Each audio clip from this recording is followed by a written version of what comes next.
couple housekeeping issues. I'm really delighted again to welcome patrons, and I appreciate your patience as they continually tear up the parking lots. Hopefully the walk will be much shorter in the future. They're about finished, and they promised it by Thanksgiving. I have my doubts, but thank you very much. And I'd like to introduce Jim and Darlene Duffy. Where's Jim?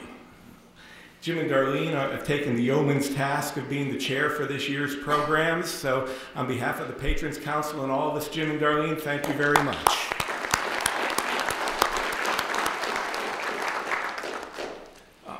I want to call your attention to a program that's coming up on Monday.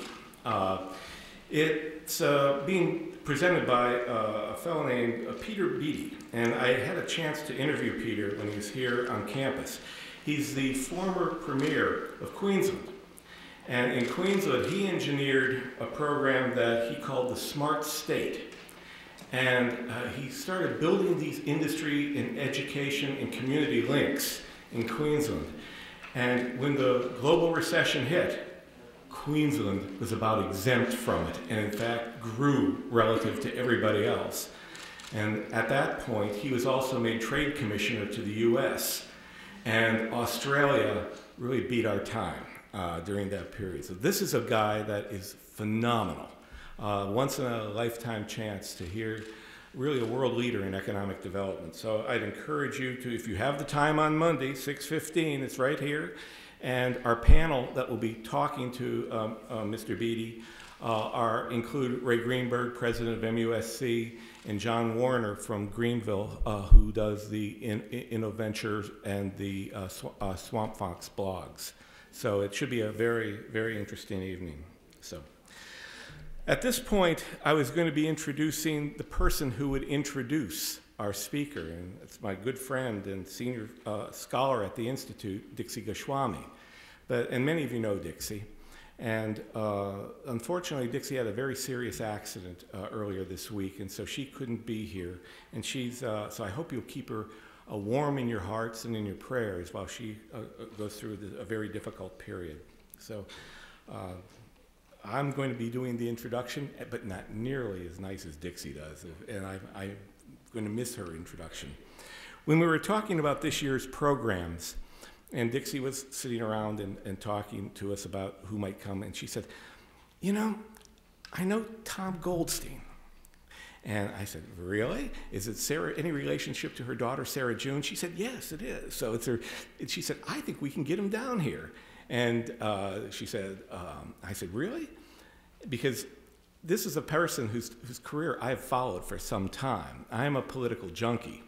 And one of the things I follow quite often is, and most recently, is a thing called the SCOTUS blog, the Supreme Court of the United States blog, that discussed all of the issues around the Sotomayor and the Kagan nominations. And the work coming out of that blog was just some of the clearest political writing, the clearest interpretations I have ever seen. And so I was thrilled when Dixie said, he's my step-grandson, and I bet he'll come if I ask him. And so he said, please, Dixie, ask him. And if any of you know Dixie, if she asks you to do anything, you do it. And so we're delighted that Tom was able to come. His practice is focused on the Supreme Court, and he's the presiding co-leader of the Aiken-Gumps litigation management team. He's argued over 22 cases on the Supreme Court in topics ranging as broadly as patent law, legislation in the First Amendment, and one of my favorite topics is poker, including the lawfulness as a matter of federal and state law. Probably played a bit of it too, didn't you, Tom? He also teaches. He teaches the Supreme Court at Stanford Law School and Harvard Law School, and he is, as I mentioned before, the founder and publishes the SCOTUS blog. And unlike a lot of blogs which are just out there kind of taking up space, this one received the American Bar Association Silver Gavel Award for fostering the American public's understanding of law and the legal system. He's been on numerous lists of notable lawyers. He's been on Legal Times, named him one of the 90 greatest Washington lawyers in the last 30 years. Tom has been included in the recent list of the 100 most influential lawyers in America. It goes on and on. I could be here just reading this all night. But he received his BA from the University of North Carolina, his JD from American University's Washington College of Law. So please welcome Tom Goldstein.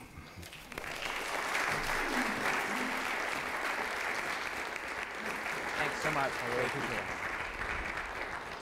it. Let me make sure. Can you all hear me? Terrific. You do me a tremendous honor by inviting me to be a part of the lecture series and to be here at the Strom Thurmond Institute. I was particularly struck by the message that I was sure that you were sending me, that John C. Calhoun was a son of South Carolina who became a lawyer and went to Washington and really was the South Carolina's great statesman of the 19th century. Then Strom Thurmond, we're at the Strom Thurmond Institute, a son of South Carolina who studied the law, became a member of the bar, went on to Washington, D.C., and was really South Carolina's great statesman of the 20th century. And then you invite me. I am a son of South Carolina. I have studied for the bar. You credit the fact that I didn't go to USC. I have gone on to Washington, D.C., and I think, well, they've just decided that we need a statesman for the 21st century, and maybe it's me. And then I read in the paper that Alvin Green has announced that he is the South Carolina statesman of the 21st century, and I've just missed out. So I'm just a few weeks too late. But it's tremendous to be here. I've spent a great many days and weeks and months in Clemson, South Carolina. It's one of my very favorite places. And I get to come and talk with you about the thing that I like the most, and that's the Supreme Court of the United States. And I thought the way that I would do this is to give kind of a little bit of an overview about the court and some of the issues that are coming up. And then we would talk about kind of the major constitutional debates that the Supreme Court is struggling with through a kind of thought experiment. And that is, what if Bush versus Gore, the case that decided the 2000 election, because this is the 10th anniversary, right? We would just be going through 10 years ago, the 2000 presidential election. What if Bush versus Gore had been decided the other way, and assume with me that it actually affected the outcome, and Al Gore had won the case? What would be different in American constitutional law? Can you really tell that the Supreme Court makes a difference? What would be different in our lives? Now, you can have all kinds of crazy things. You can say that, well, if Al Gore won, then he would have been blamed for the Great Recession, and John McCain would now be the president, and Sarah Palin would be lined up to be our next president. So we have all kinds of fun with it, but I thought we'd stick to constitutional law and the kinds of different issues that would the Supreme Court kind of confronts day in and day out. And I think it's really great to come and talk with you about that because I come from Washington, D.C., and I'll tell you, we'll illustrate what the most refreshing part of this will be, and that is, how many of you are lawyers? Right? Nobody. And when I leave, I mean, not nobody, I mean all the important people, obviously, but when I give a talk like this in Washington, D.C., like everybody puts up 2 hands because they have like 2 law degrees in Washington, D.C. Everybody is a lawyer, and it's great to actually come and talk with people who kind of experience the law as Americans do, rather than kind of in a kind of technical, legal way. And I think it's a really interesting time to talk about the Supreme Court, where we have unbelievably contentious and historic questions coming up. I mean, what could be more foundational than the definition of marriage and whether there is a constitutional right to have same-sex couples marry? And that question is going to come to the United States Supreme Court. You may think one way or you may think another, but there's no question but that it is a huge deal. And the interesting thing about the Supreme Court and cases that come before the Supreme Court is that nothing is really permanently settled. I went to law school and I graduated in 1995, and I read my law texts and I thought that there were things in the Constitution that were actually kind of written there. And it turns out the Constitution is a very broad, expansive document. There are European constitutions, there are some African constitutions that go on for like ever and ever and ever. They get Article 274. The California Constitution is like this. To amend the California Constitution, 3 people have to have a phone call, basically. There's Proposition 7,922 to the California Constitution. It has a million different amendments, but our Constitution is actually relatively simple, and it is written in very broad terms. And that means that there are very few big constitutional questions that are permanently settled so that a shifting majority of the Supreme Court can't take them in one direction or another. So take one example, and we'll talk about this a little bit more.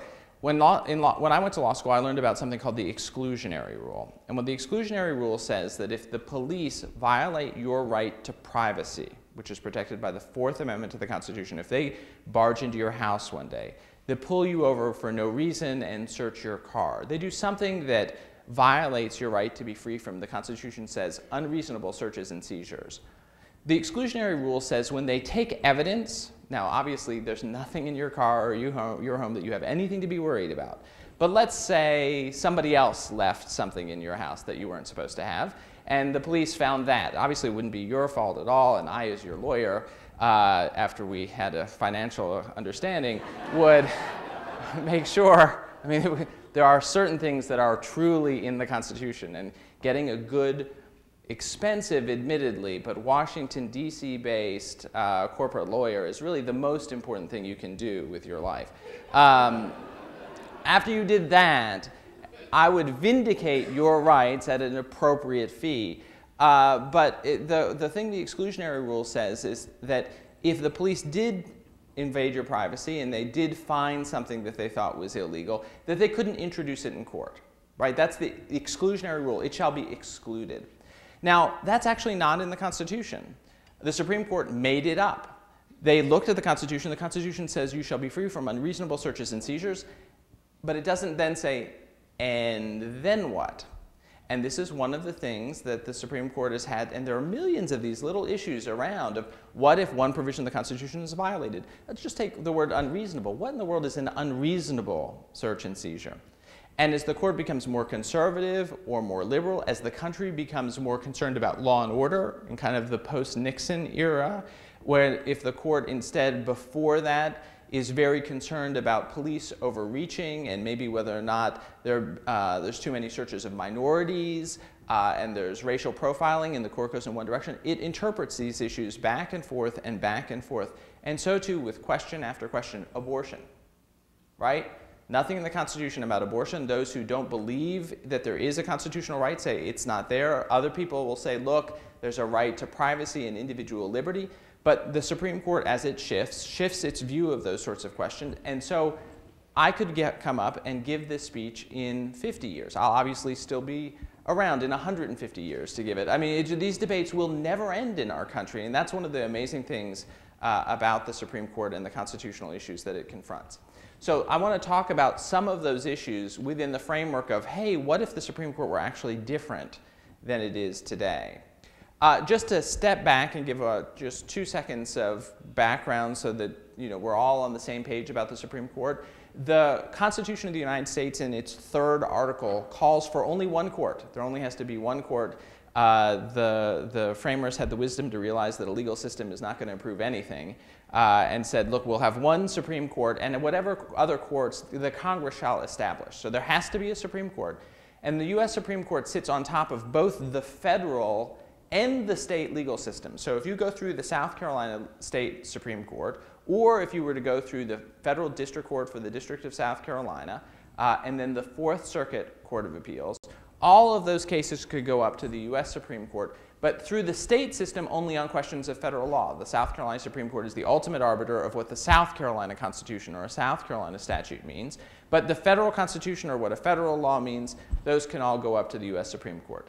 The Supreme Court used to hear, in 1986, 156 cases, and that number has gone down a lot. The average U.S. Supreme Court docket for a term is now about 78 cases, almost exactly 1/2 of what it was before. They've had a little bit of a going out of business sign up. look, they have to work from October until June. And at the end of June, they have their very important chamber music festivals in Europe that they have to get to. And they're extremely busy and important people. And I know we're taping this, so I also want to make clear that they're really smart. They're extremely funny. If you get really close, they smell really good. I mean, really everything you could want in a Supreme Court justice, if any of them ever happen to see this tape, they've got.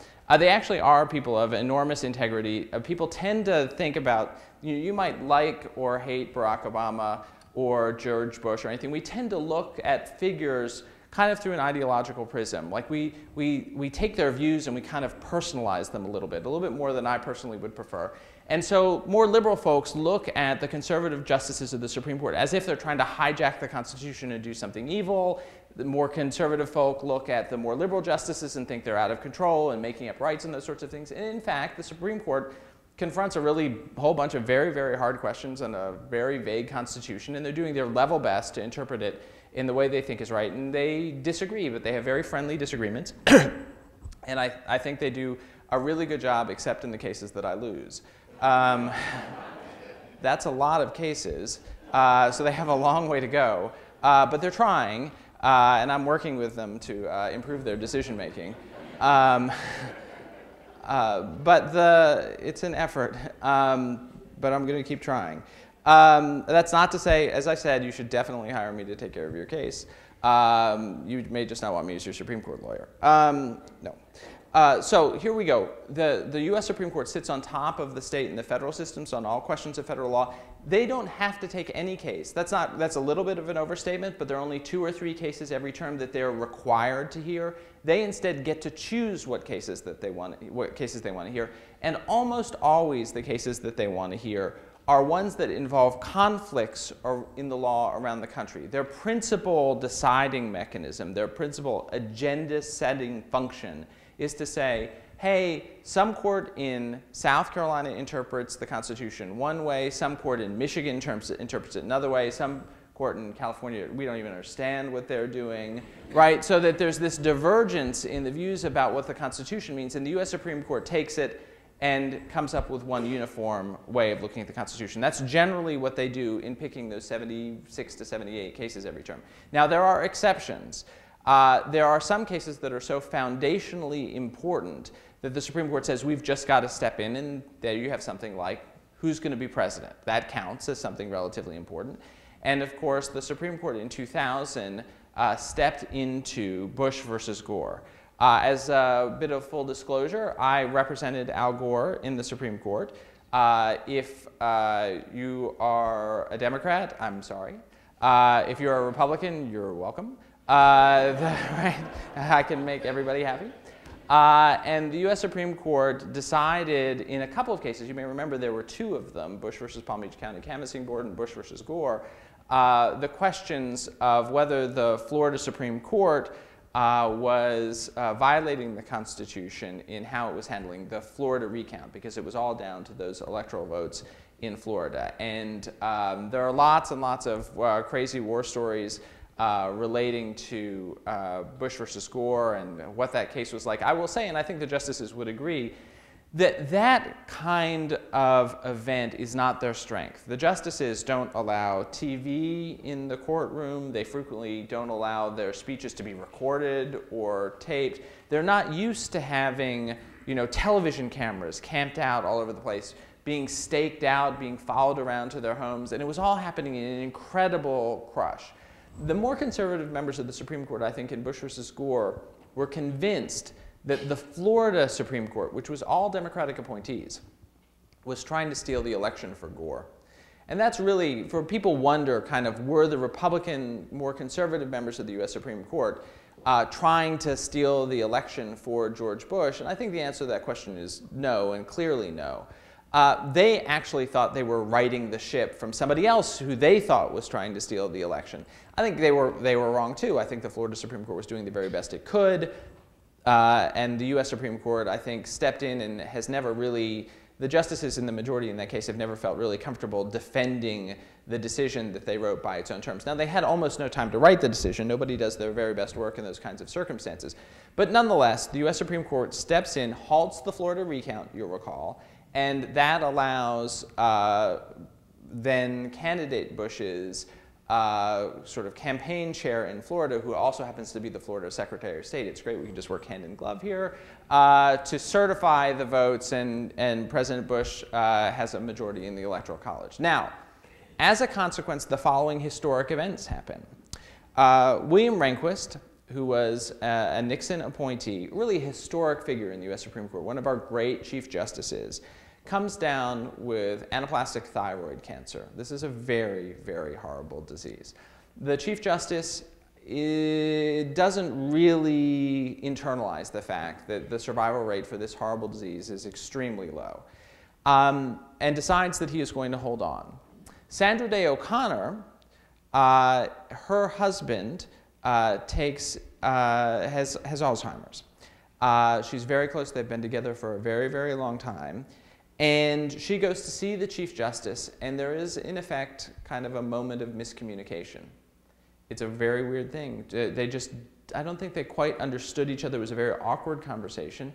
And Sandra Day OConnor came away with the impression that the Chief Justice was telling her he was going to stay, that who knows what would happen the next year, that politically you couldn't have two retirements in the same year, so effectively she had to retire then.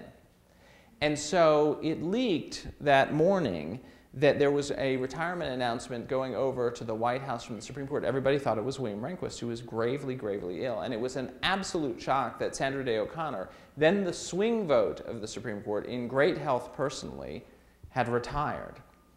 And John Roberts was George Bush's nominee to replace Sandra Day OConnor. But John Roberts didn't replace Sandra Day OConnor because William Rehnquist died because of this terrible, terrible disease. And so we had two departures from the Supreme Court, and Sandra Day OConnor, it's my own personal opinion, kind of looks back on this moment with some measure of regret. She's had a wonderful, active life in the public sphere, doing things like the equivalent of the Calhoun lecture series. She goes all around. She's also an active judge. She's very, very active, in particular on things like judicial elections and civics. She's really concluded that our civic education system in our schools is awful, and she's going to do a lot of work in that. But the two of them leave the Supreme Court, and they are replaced by John Roberts for William Rehnquist, and that's not an ideological change. John Roberts was William Rehnquist's protege. He was his law clerk. They kind of have the same quite solidly conservative vision for the law. But Sandra Day OConnor is replaced by Sam Alito. She's, as I mentioned, the swing vote at the center of the Supreme Court, and he is extremely conservative. Now, again, that's not a value judgment of good or bad. It's just what it is. He's a very law and order guy, very pro-government, has a kind of a narrower view of a lot of individual liberties, very, very rock-solid conservative. In both instances, President Bush got exactly what he was looking for. Now, after Barack Obama is elected, David Souter and John Paul Stevens leave the Supreme Court, and they are replaced by, we know Sonia Sotomayor is really a pretty darn liberal woman. She's really established herself in that position on the US Supreme Court. We don't know anything about Elena Kagan. It's only been a few weeks that she's been on the Supreme Court. But what if it had been different? What if instead Al Gore had been president at the time that William Rehnquist had passed away and Sandra Day OConnor had retired? Those things really wouldn't have changed. She decided to leave for personal reasons, and he passed away. What would have been different? Well, a lot would have been different. So instead of William Rehnquist being replaced by the quite conservative John Roberts, William Rehnquist, when he passed away, would have been replaced by Diane Wood, who's a judge on the Seventh Circuit Court of Appeals, who has a very expansive view of, for example, abortion rights, of the constitutionality of affirmative action, a really rock-solid, not far left liberal. There isn't a far left liberal on the Supreme Court. When we think of the great liberal lions like Bill Brennan and Thurgood Marshall in the civil rights era, they just don't exist anymore. But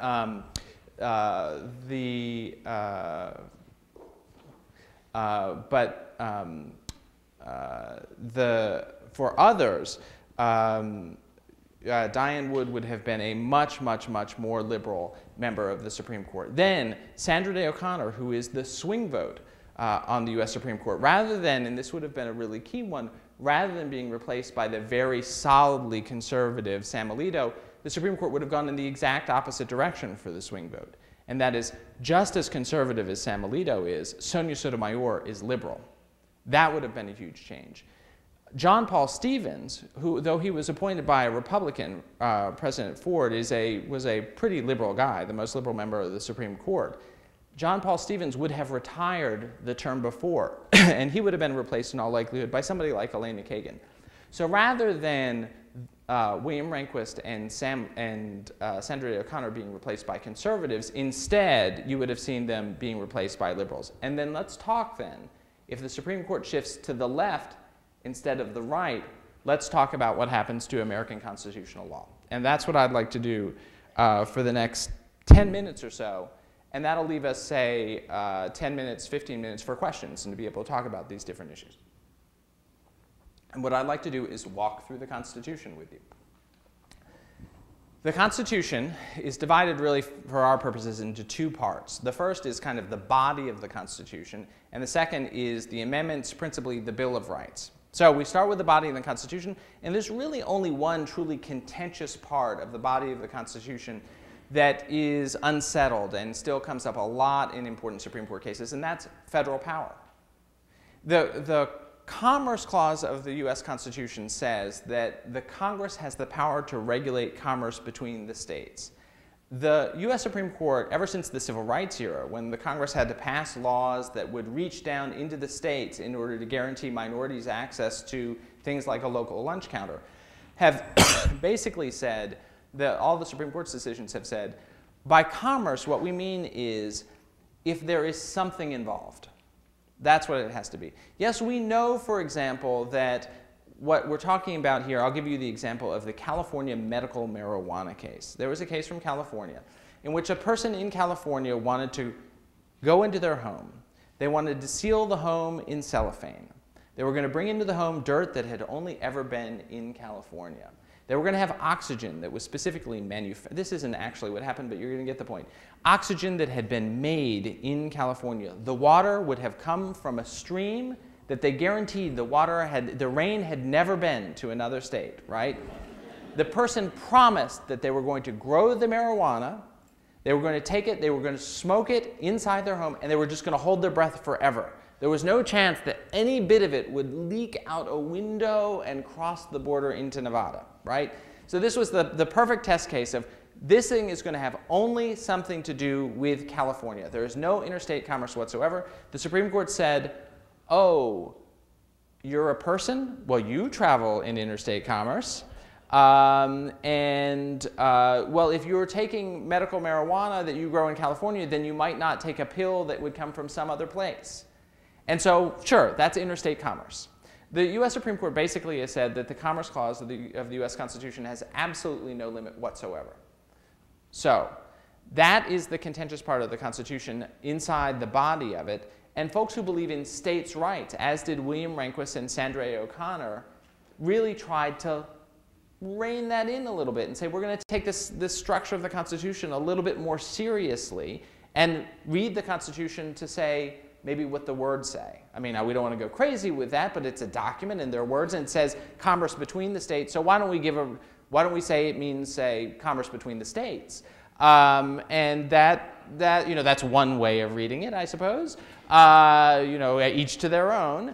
But it turns out that there has been very little interest in that in the US Supreme Court because, and so I'm actually trying to start with a few issues where I don't think it would make any difference at all who was on the Supreme Court. There's an absolute consensus on the current US Supreme Court that the federal government can do anything it wants. And whether you are a conservative or liberal, because the conservatives like the drug laws and the liberals like the civil rights laws. And if you're going to actually take the Constitution seriously and limit Congress's power, you're going to lose one of those. And they've decided in a rough-hewn compromise that the Constitution doesn't really mean what it says. And that the Congress can do whatever it wants. It's a big, complicated country. You can see the arguments for it. It's a big, complicated country. Congress has to be able to regulate a whole bunch of things, and we're not going to really limit it to commerce between the states, and that's the established doctrine. And so if the court had gotten more liberal or more conservative, it would have made no difference whatsoever. Now let's pick an issue where it would have made a difference. Guns. The US Supreme Court a few terms ago in a case called DC versus Heller interprets the Second Amendment to the Constitution, which talks about a right to keep and bear arms, but talks about it in the context of a well-ordered militia, means that there is a right to keep and bear arms, and it's unrelated to actual service in a militia. Before that, the Supreme Court had regarded the Second Amendment as basically a typo. Says that there was a lot going on that day. There were all these amendments and everything like that, and there was the thing about the guns and everything.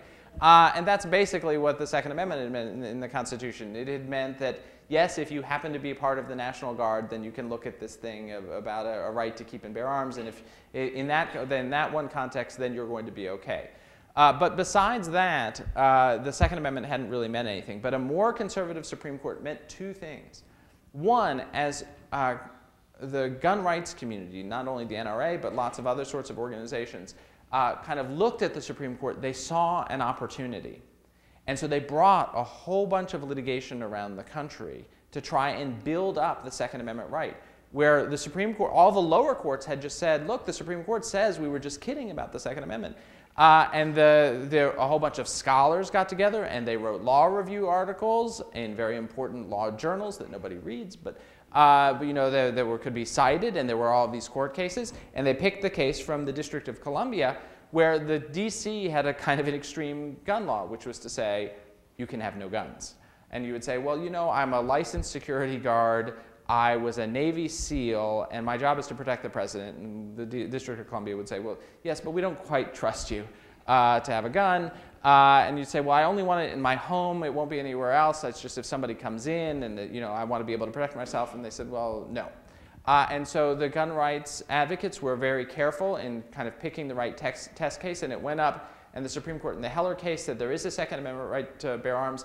And then in a case from Chicago called McDonald versus City of Chicago, held in this past term, that right applies to the states. Now, so a state or local gun regulation is also subject to the Second Amendment. Now, look, here's for those of you who believe in a strong textualist view of the Constitution, read the words, right? But at the same time, believe in things like gun rights.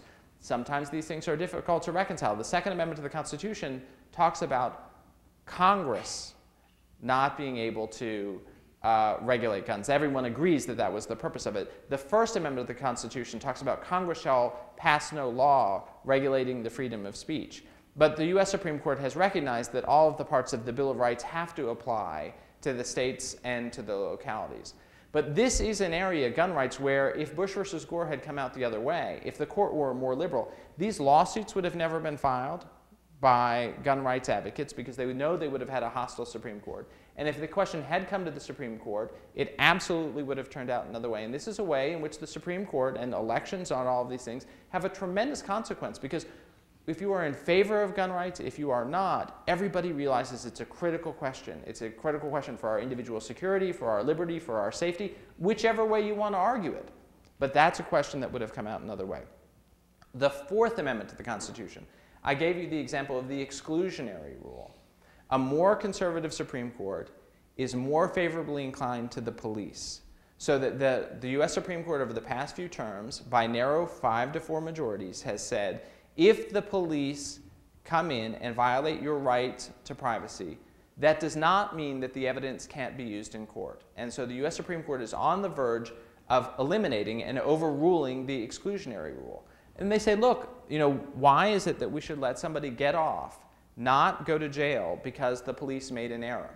You can see that argument too. On the other hand, the more liberal members of the Supreme Court say, look, what incentive are the police going to have to follow the Fourth Amendment if there's no deterrent? Like, why wouldn't they violate our right to privacy?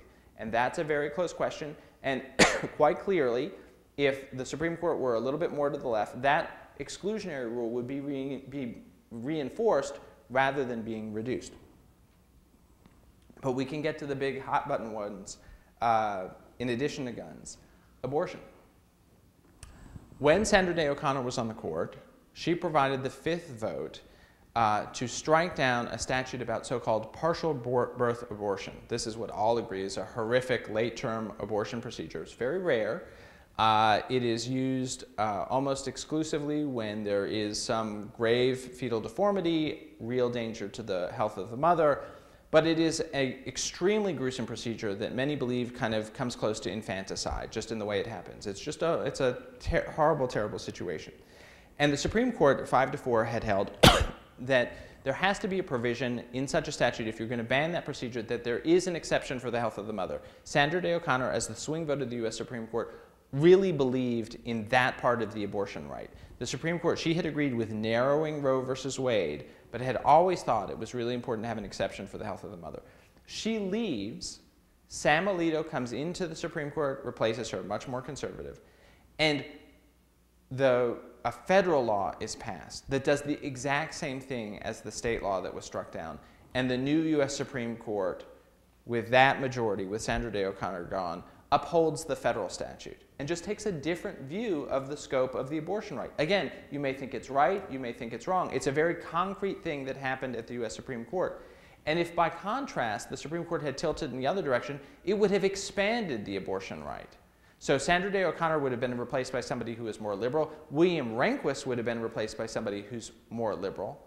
And the signal to the states right now is to pass more abortion restrictions. So it's not just that the Supreme Court decides the case, it's the invitation, it's the direction that it sets for society. So state legislatures in more conservative states around the country look to the Supreme Court and they say, kind of, what kind of message are you sending to me? And right now, the U.S. Supreme Court is sending a message that you should constrain, you are free to, it's not saying you should, but you are free to limit abortion. And even if another case doesn't get up to the U.S. Supreme Court for 3 years, the fact that the court moved to the right will shift how legislation is enacted. Affirmative action, another example. The Supreme Court, while Sandra Day OConnor was on the court, by a 5-4 majority, upheld the University of Michigan Law School's admission policy, which said we're going to consider race as a factor in school admissions. It said you can't have a quota system. If you're a governmental institution, you can't have racial quotas. The 14th Amendment says that we will have equal protection of the laws. It's quite clearly intended to eliminate racial disparities. More liberal members of the Supreme Court, that says, yes, we're not supposed to have laws that favor whites, the kind of the race that has more power. It's not directed at affirmative action. More conservative members of the Supreme Court say, no, the point was to eliminate rules that are based on race, one way or the other. We should have a colorblind society. Argue it round or flat, whatever. The Supreme Court, with Sandra Day OConnor, had taken this kind of middle ground and had upheld some affirmative action programs. Sam Alito comes onto the Supreme Court, and they have the Louisville school busing case. And the Supreme Court, by a 5-4, heads in the opposite direction and says, look, it's going to be extremely rare, if ever, that you can have a program like that. That was one we were going to have kind of forced school busing in order to integrate the schools across geographic lines.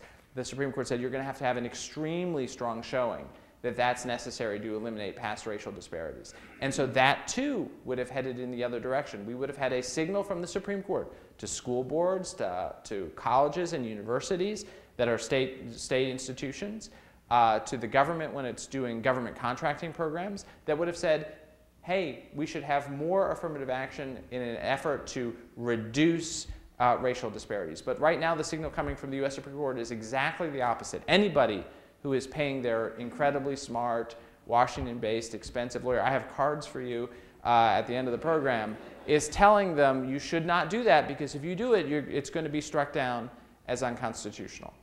And then, the biggie, I think. There are really two biggies. This is what's going to make next Supreme Court term a huge deal and a real force in the next presidential election. The Arizona immigration statute is coming, right? This is a huge deal. Arizona really said, we give up. Okay, you're telling us that we are supposed to have this border enforced, but we're not getting the help. You say this is a federal question, but we don't have the resources to police this border. We are going to step in and we're going to use state resources to do more of this policing, and we're going to take a hard line with companies that hire illegal immigrants. And it passes a very hardcore law. And the federal government and lots of other people sue the state of Arizona and say you have no business doing it. Immigration is a federal question, foundationally. And thanks for the offer of help, but we don't need your help. We're going to handle this. We're going to make our own decisions about what our priorities are. And that question is before the U.S. Court of Appeals for the Ninth Circuit in California right now, because the Arizona cases go through California, and is going to make its way to the Supreme Court next term. I told you before that the U.S. Supreme Court doesn't really like states' rights. That's just the truth of it. It is not that into states' rights. And so I think it's overwhelmingly likely that the federal government's going to win that Arizona case pretty much the way the trial judge decided. And it's going to take change in Washington if Arizona and other states are going to be empowered to do that. The second big one that's coming, healthcare, Obamacare, right? How far can the government go in mandating a lot of individual choices? The big challenge is, can they say to people, you have to, in effect, engage in interstate commerce? You have to buy health care. The answer to that question is yes. Now, that's what the current U.S. Supreme Court is going to say about that. It may be right, it may be wrong. But the U.S. Supreme Court takes a very expansive view of Congress's powers. Because as I said, if you're a conservative member of the Supreme Court, it's very hard to take a narrow view of it because you're going to end up throwing out the drug laws. And if you are a more liberal member of the Supreme Court, you're going to end up throwing out the civil rights laws. And so the U.S. Supreme Court is going to uphold Obamacare. It's going to be a fight. The very fact of the legislation may produce some change in Washington. That's the Republican House is going to work very hard to do that. But that's going to be the result in the U.S. Supreme Court. And so we think about it as a very conservative Supreme Court, and it is solidly conservative. But it's not going to invalidate Obamacare. And then the final one is Proposition 8 from California and gay marriage. And this is the real puzzle. And this really does tell you a lot about what would happen if the Supreme Court were different. Because if the Supreme Court were different and it were one vote more to the left, these cases about Proposition 8 and challenges to what's called DOMA, which is the Federal Defense of Marriage Act, which is the you can't recognize gay marriage statute, and other challenges in states like Vermont and Iowa, would have been on a lightning track up to the U.S. Supreme Court. But gay rights organizations have really been trying to hold the line and keep these cases out of the U.S. Supreme Court. Immigration advocates try and keep cases out of the Supreme Court. Criminal defense advocates try and keep cases out of the U.S. Supreme Court. Indian tribes advocates try and keep cases out of the U.S. Supreme Court. And this is an instance in which if the Supreme Court were different, the case would be pushing very hard up there. But right now, our swing vote is Anthony Kennedy. And it's incredibly difficult to know what Anthony Kennedy is going to do in these cases. He is a conservative justice. He is someone, however, who believes very much in individuality. That's kind of a core part of his jurisprudence. So you get very strange patterns of decisions with Justice Kennedy that you don't get from anybody else. He will, on the one hand, say, I think the Constitution should be essentially colorblind. Right? That's a very solidly conservative position. I really don't like affirmative action. He's never voted in his career to uphold a race-based governmental program. On the other hand, he has voted twice in a row in the two modern cases to strike down laws that were directed at kind of you could tell it was aimed at discrimination against homosexuals. And the reason that and that's kind of a liberal position. And the reason those two things make sense to Justice Kennedy are it's not about being liberal or about being conservative. It's about being an individual. And he says, this is a person. This is an individual. They aren't a race, a color, a creed, a sexual orientation. Treat them like a person. Now, that would tell you that Justice Kennedy is going to say that you can't discriminate and say only heterosexual couples can marry. On the other hand, Justice Kennedy is a traditionalist. And he's going to look and say, you know, is it really my job for the first time in the history of the United States to say, I'm going to change the definition of marriage. And there's a constitutional right. Nobody's seen it before. We didn't realize it. But there's a constitutional right for same-sex couples to marry. And nobody knows the answer. I don't know that Justice Kennedy knows the answer. But this is really one of the fantastic things about getting to work in front of the Supreme Court. And that is, you know, these questions, you would think the country's been around for a long time, right? John C. Calhoun was around from the very, very beginning. I don't think he was really thinking a lot that there might be a constitutional right to gay marriage. It probably wasn't. I could wager on what I think he would have said at the answer to that question. But there are these issues that it's amazing that in all this time are still unsettled. And then, as I said, even when they are decided, even when the Supreme Court does decide the Prop 8 case, it won't really be decided because a new majority of the Supreme Court could come along and decide it another way. And unless the Constitution is amended, and it's almost impossible to amend the US Constitution, it will just be a constant source of debate. So those are my thoughts kind of on the major debates facing the US Supreme Court and about where the court is at and what might have been different if the Bush versus Gore case had come out a little differently. I think we've got 15 minutes or so if you all have any questions about the court and really of any kind, and love to have a conversation about it. Sir? Two questions. The second one is premised on the answer to the first. Does the Constitution say that only Congress can declare war? And if that's so, how come in my lifetime there's been so many acts of war or wars that occurred without Congress declaration, and yet they're not pursued by anyone who's interested in that violation of the Constitution? Sir, you're referring to all the police actions. All right. All right. Yes, no, I understand. So there are really two answers to the question. The first is that the Supreme Court has decided that there are a bunch of things that are political questions and that it is not going to police in the Constitution, and that if there's a problem, it has to be fixed by somebody else. And these political questions include specifically the question of whether we are at war and whether there has to be a formal declaration of war. And the Supreme Court's thinking about this is it doesn't want to get in the job of picking a winner and loser between the president and the Congress on something in which it knows nothing about, and that Congress can protect itself. So I should have answered your question, but as a lawyer, I prefer just to talk about what I want to talk about. And that is, yes, the Constitution does technically say, if you want to get really persnickety about it, that only Congress gets to declare war. The president is the commander-in-chief of the armed forces by the Constitution, but the president is not supposed to declare war. And so we generally don't declare war. We just get really mad. The president, when he's really mad, has a tendency to send in the 4th Armored Division. And the Supreme Court's perspective on that is that if Congress has a problem with that, it will defund the war. And it won't permit the president, it has its own controls for dealing with it. A related proposition, when you said like nobody is able to do anything about it, is there's a doctrine in American law called standing. And what the Supreme Court does when it really doesn't like to decide something is decide that nobody has the power to sue. We're really sorry, but who is it? Congress, a single senator, could they really have made the difference?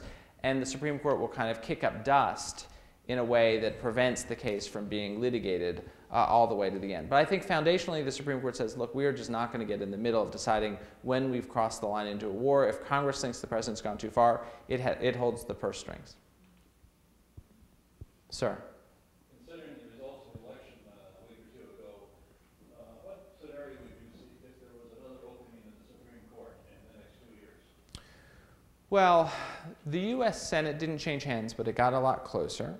It became more clearly subject to a filibuster. I would say, the Supreme Court has undergone a kind of generational change. There was about a 10-year period, my first 10 years in practice, in which the Supreme Court didn't change at all. As of about 5 years ago, when we had our first change, the average age of the U.S. Supreme Court was 114. Those folks had been around for a really, really long time. And now the oldest members of the Supreme Court are solidly conservative. We're talking about Justice Scalia and Justice Kennedy, along with Justice Ginsburg. So those would be the three. So you have 2 conservatives and 1 liberal. The conservatives will never let Barack Obama replace them. Full stop. They have ventilators in their offices. Okay? They have teams of law clerks that are assigned 6-hour shifts to do heart compressions for the next 2 years to ensure that a Democratic president does not replace them. Okay, so there could be, an unfortunate event, but they're not going anywhere. And Ruth Bader Ginsburg has decided that she's going to be on the Supreme Court till she's 90. So she's got another 8 years to go.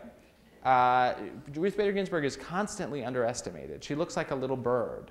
If you talk to her, she's just a very tiny, diminutive person, but she is tough. And she's gotten past cancer twice, has absolutely no intention of going anywhere. Now, if involuntarily we had a retirement, because there will be no voluntary retirement in the next couple of years, someone takes ill, something like that, I think that the president will be forced to appoint somebody who's really pretty close to the center. The president has very little political capital. He's got a very narrow Senate majority. He is not invested in this question.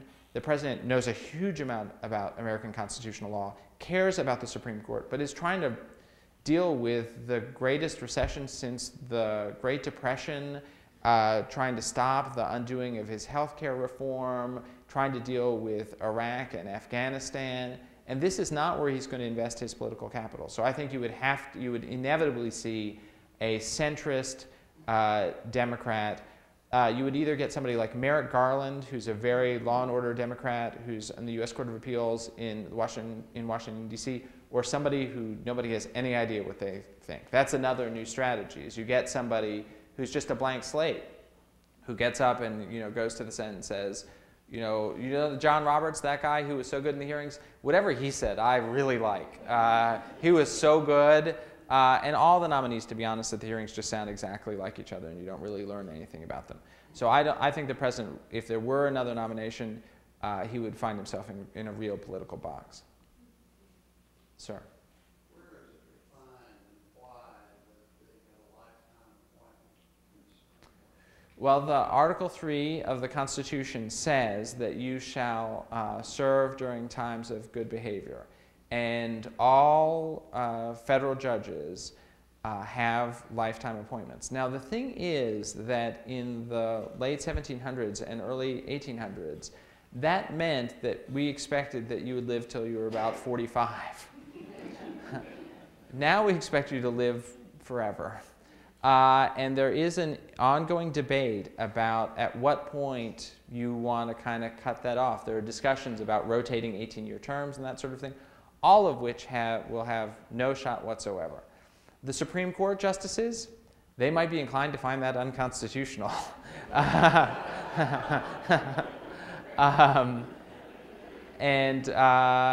think the Constitution does guarantee a lifetime appointment. And it's gotten kind of ugly. We've had Supreme Court justices, even in the modern era, who eventually were kind of forced to resign by their colleagues just by the pressure of them because they were no longer up to the task, and then wanted to come back and tried to come and sit even though they had retired. And so it can be an extremely difficult situation. At some point, something probably will need to be done, but I don't understand. It's very hard. Whatever majority is on the Supreme Court, their political persuasion will block an amendment to the Constitution. There's no way. It's one of those absolutely intractable problems in the American government. By the way, all the justices who are on the court now, who are old, are just wise. Let me just say that. They're really smart, thoughtful. Yeah, the camera.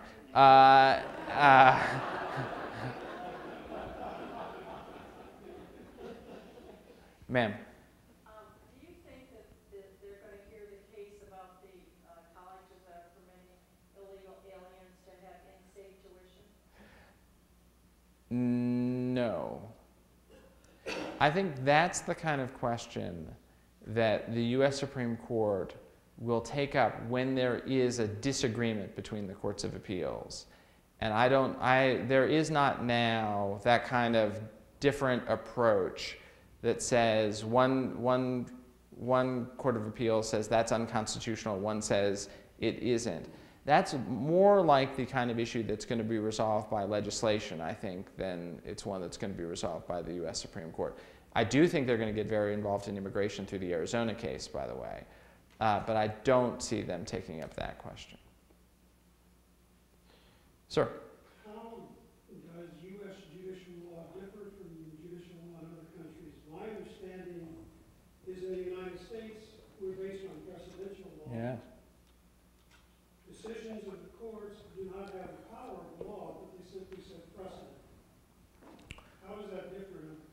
Well, so there are lots of different ways of doing this. We come from a common law tradition out of England in which the law evolves through kind of slightly changing decisions by judges. We don't really have much judge-made common law. There's a little bit. There's admiralty law, where the Supreme Court has made up a bunch of rules about how ships and sailors work and everything like that. Our law, instead, is much more code-based. The U.S. Code, all the laws that Congress has passed, stretch from one end of this auditorium to the other, and then the regulations that the agencies pass would fill up all of the seats, right? Now, it actually happens, we'd be shocked to learn this, that the laws that Congress passes frequently are kind of vague and create more questions than they answer. And so the U.S. Supreme Court inevitably still gets involved.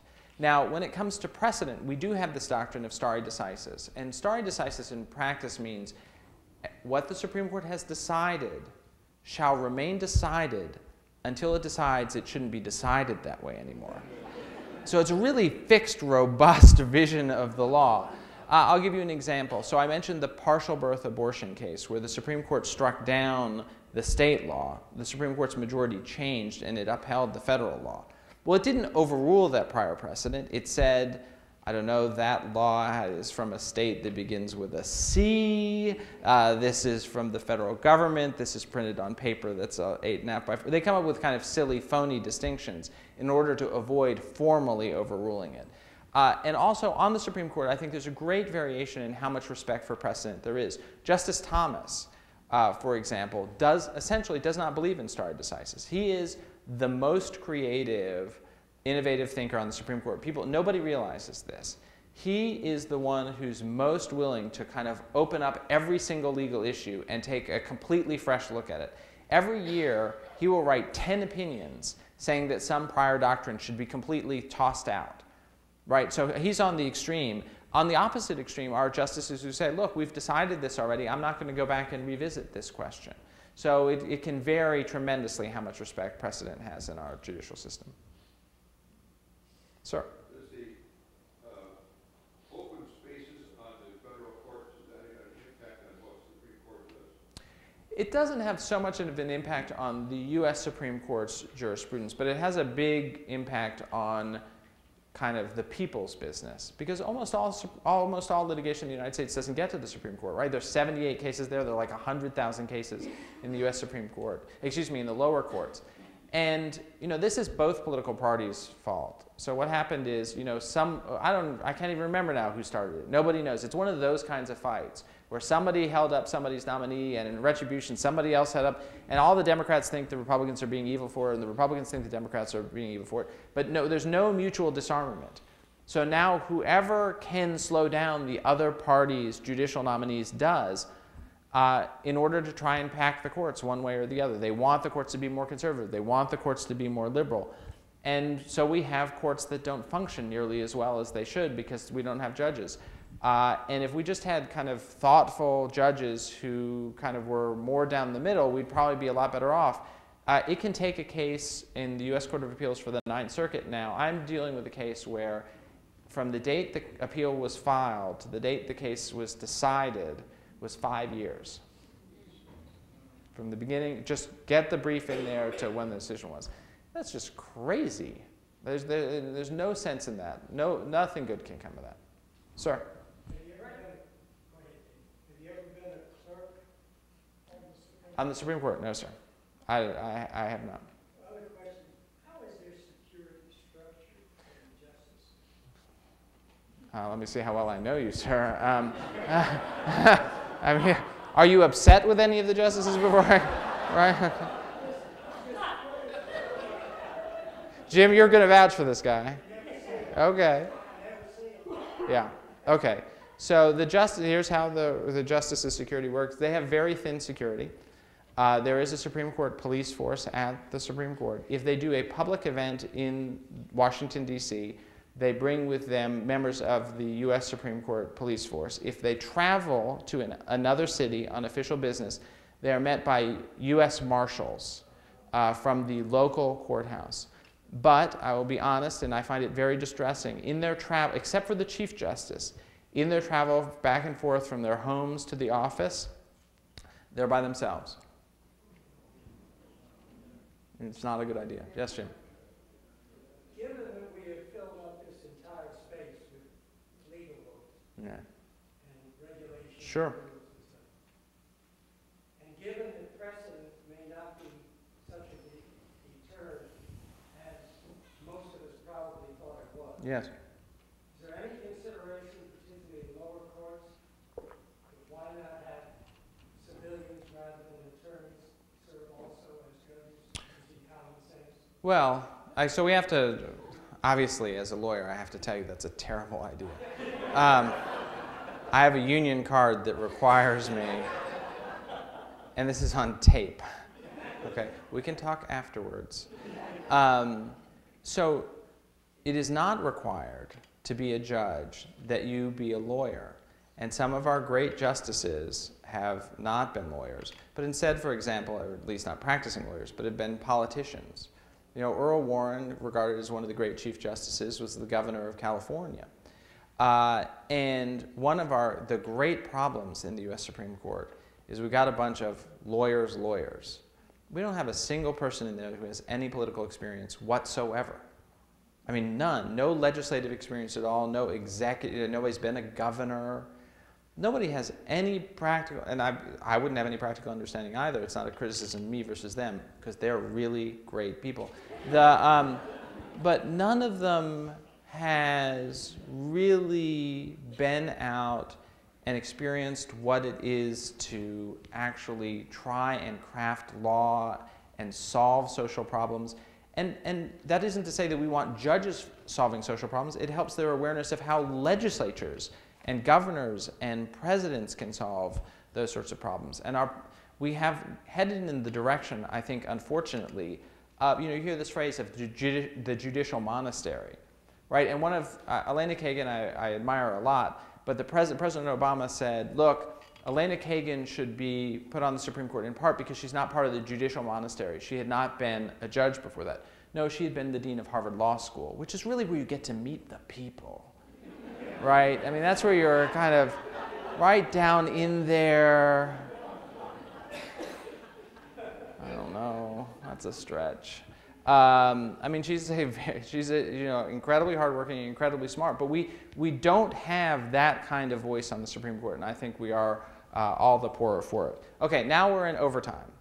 So maybe we'll let folks who want to go, and if anybody else has any other questions afterwards. But you've been so kind to be so patient. It's tremendous to get to be here with you. Thanks so much.